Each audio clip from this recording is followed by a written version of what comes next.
You guys were in the spotlight a lot. How did you handle that? Especially, I don't know if that's what you imagined for your life, but how do you think you handled it, and how has it transitioned into now? Okay.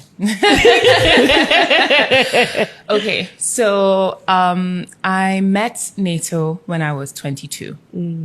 I had just come back from, studying in England, did my first degree, came back to do NYSC. The plan was to do NYSC, go back to England to do my master's, and then take it from there. But then while I was back in Nigeria, I met Naeto. And shout out to him, because I was ready to throw my life away. Like I met him and I was like, okay, so this is it for me.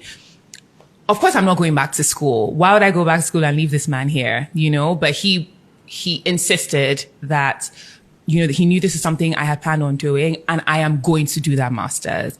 And he made sure that I did. So shout out to him. So as soon as I was done with my master's, we got married.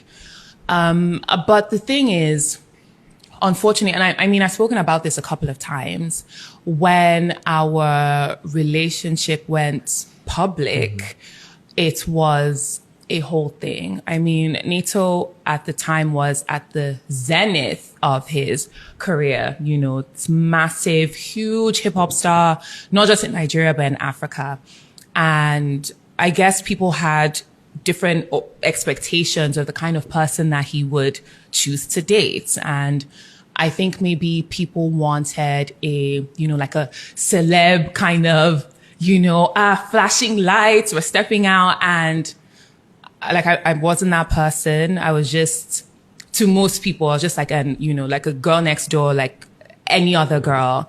And I received a lot of vitriol when this thing came out. And the rhetoric was that I was not good enough for everyone's beloved Naeto C. He can do so much better than her. She's not beautiful. She's so ugly. I was compared to like all sorts of animals. She looks like a horse. She looks like a this. She looks like a that. She doesn't even have body. Even her light skin is not even like the nice light skin. It's not like the exotic light skin. It's like that Igbo light skin. It was crazy.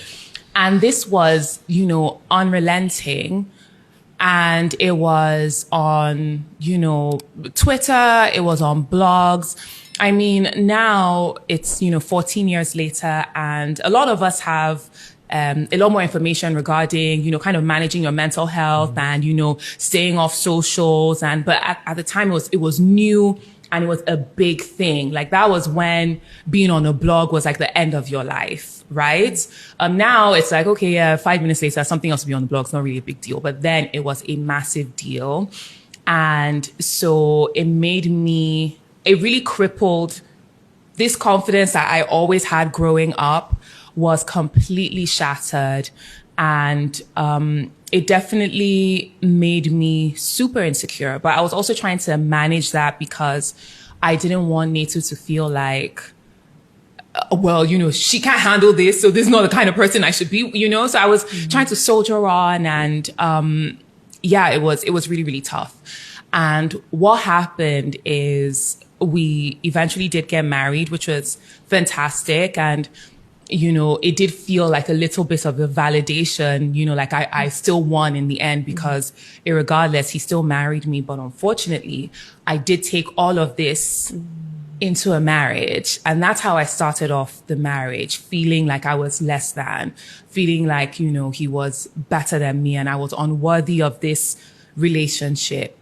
And then now getting pregnant like a month into the marriage, and then now trying to navigate motherhood while still figuring out how to be a wife and carrying this load of feeling less than. And the thing with that is, what I had hoped is, like when I was younger, and I know it would have been the same for you because you are a Nigerian woman. Being married, is the pinnacle of everything.